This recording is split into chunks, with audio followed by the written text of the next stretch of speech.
Bonjour mes amis, que Dieu vous bénisse au nom du Seigneur Jésus. Que le Saint-Esprit vienne à la rencontre de vos besoins et vienne vous donner le pain quotidien. Bien, j'étais en train de méditer sur un message que Jésus a laissé et en train de penser aussi, d'ailleurs, j'étais en train de penser sur ce dont nous avons pris connaissance hier, quand le pasteur d'une certaine dénomination à Pernambouc, il a commis le suicide. Un pasteur marié, bien marié, qui avait 2 enfants, mais il n'a pas supporté la douleur, cette douleur de l'angoisse, cette douleur de l'âme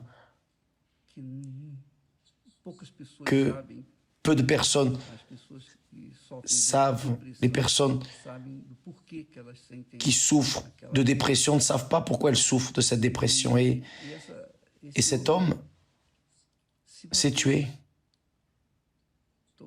Il a pris une attitude drastique de se tuer. Pourquoi? Parce qu'il était profondément dépressif. Et j'étais en train de penser, mon Dieu, un pasteur, un homme de Dieu, un homme qui devrait être sur le front de la bataille et aider les personnes dépressives, est allé sur le même chemin que les autres qui sont en train de se tuer. Et vous qui me regardez maintenant, je veux vous parler, vous qui êtes dépressif ou dépressive, vous qui affrontez des angoisses, un vide, vous écoutez des voix, vous voyez des ombres, vous haïssez le jour, vous voulez vivre la nuit, vous voulez vivre enfermé dans une chambre obscure, vous ne prenez pas soin de vous-même, de votre corps, vous n'avez pas envie de manger, vous n'avez pas envie de vivre, vous êtes une personne, on dirait, abandonnée par Dieu. Peut-être que vous êtes dans cette situation, vous sentant abandonné, littéralement abandonné par Dieu. Mais j'aimerais que vous sachiez que votre âme a un prix impayable. Il n'est pas possible de mesurer le prix de votre âme. Et le diable le sait. Le mal le sait. Il connaît la valeur de votre âme. Et par tous les moyens possibles, il essaye d'emmener votre vie. Alors, cette dépression, cette insomnie, cette peur, ce nervosisme, ces anxiétés, cette vie intérieure, je dirais, cette situation critique intérieure que vous vivez s'appelle dépression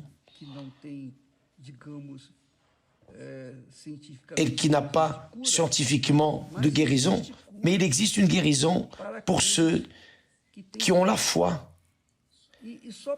Et juste par le fait d'être connecté avec nous en ce moment, montre que vous avez la foi. Vous avez la foi. Peut-être que votre foi est une flamme tellement insignifiante, tellement petite, que vous ne vous rendez pas compte de la valeur que cette foi a et du pouvoir qu'elle a pour changer cette situation que vous traversez. Vous saviez que Jésus a aussi eu une dépression quand il était au Gethsémane. Vous saviez ça? La Bible dit que Jésus a pris avec lui Pierre, Jacques et Jean et qu'il a commencé à sentir une grande angoisse s'angoisser. Voyez seulement, Jésus a commencé à avoir une frayeur et à être angoissé. Et il a dit à Pierre, à Jacques et à Jean, mon âme est profondément triste jusqu'à la mort. Jésus a dit ça à ses disciples. Mon âme est profondément triste jusqu'à la mort. C'est ce qui vous arrive à vous qui vivez ces derniers temps, une dépression presque insupportable. Bien, faites attention, mes amis. Jésus a passé ce que vous passez. Il a souffert toutes nos douleurs, toutes nos angoisses, toutes nos situations difficiles. Et Jésus, ça a été pire. Il a été criblé.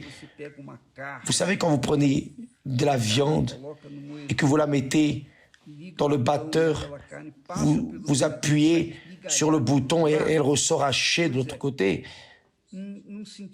Au sens spirituel, Jésus est passé par là, ainsi même. Il a été criblé à cause de nos péchés. Nos péchés.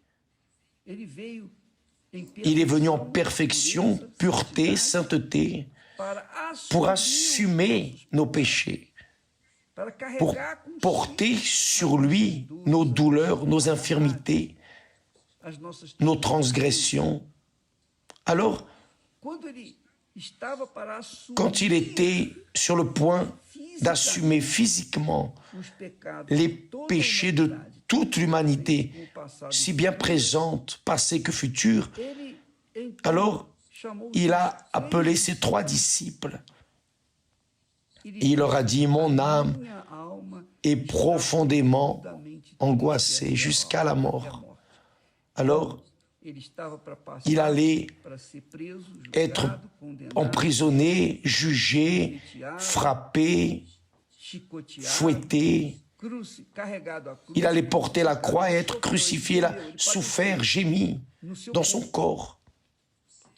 Alors, vous qui me regardez et qui souffrez au point de penser à mettre un terme à votre vie, vous devez penser la chose suivante, que Jésus a assumé ce que vous souffrez maintenant. Il l'a assumé, il l'a porté dans son corps, il l'a pris au tombeau pour que vous ne souffriez pas. Et là vous dites, d'accord évêque, mais d'accord, Jésus a fait ça pour moi, mais pourquoi je souffre? Pourquoi est-ce que je souffre encore? Pourquoi est-ce que je suis encore angoissé jusqu'à la mort? Pourquoi est-ce que je pense tellement au suicide? Non, vous ne pensez pas au suicide. Cette pensée de suicide qui vient à votre tête, c'est une idée suggérée par le diable. Parce qu'il ne peut pas prendre votre vie, mais il peut vous suggérer de détruire votre vie pour que votre âme soit à sa disposition. C'est ça. Alors, vous êtes en train de souffrir cette situation critique que vous vivez jusqu'à présent. C'est une chose satanique, diabolique, c'est un mal spirituel, ce n'est pas un mal physique. Si c'était un mal physique, alors il y aurait des médicaments. Il y aurait des médicaments et vous seriez guéri. Mais c'est un mal spirituel. Et comme c'est un mal spirituel, il existe un remède. Le remède existe, il est à votre disposition. C'est la foi, cette foi que vous avez. Ah, mais j'ai une foi petite, peu importe.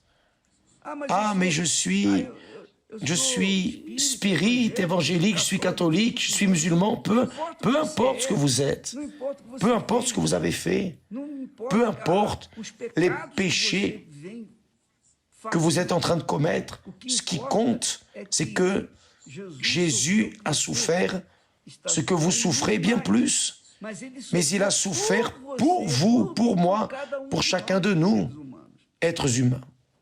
Et il a souffert pour que nous ne souffrions pas. Alors vous avez le droit d'être libre de cette malédiction. Vous avez le droit. Et faites attention.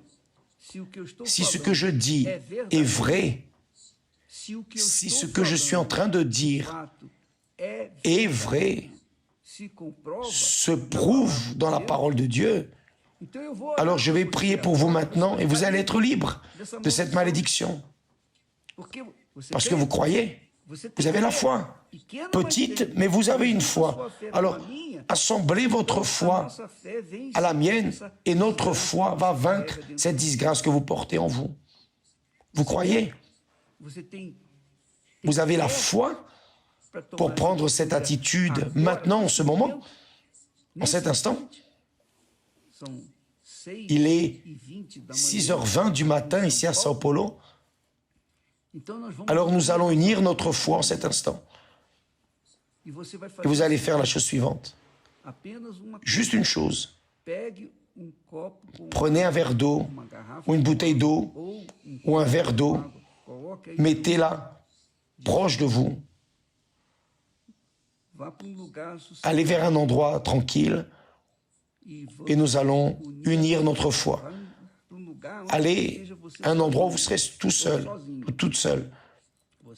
Vous et avec le verre d'eau. Cette eau représente le Saint-Esprit, symbolise le Saint-Esprit, typifie le Saint-Esprit. Jésus a dit, celui qui boit l'eau que je lui donne, cette eau se transformera en source de vie en lui. Alors, après la prière, vous allez boire cette eau là où vous êtes. Et cette eau va changer votre tête, va changer votre cœur, va changer votre intérieur, va transformer cette situation, cette malédiction appelée dépression. Va la transformer en une vie différente de la vie des autres personnes. Nous allons alors parler à Dieu. Je donne juste un peu de temps pour que vous puissiez prendre l'eau, pour la laisser là, proche de votre téléphone ou quoi que ce soit. Nous allons ensemble parler à Dieu au nom du Seigneur Jésus. Si vous êtes prêts, je le suis déjà, pour qu'ensemble, nous entrions dans la présence de Dieu. Jésus a dit, si 2 ou 3 personnes sont en accord sur la terre au sujet de quelque chose, cela sera fait au ciel. Vous croyez? Alors, vous et moi,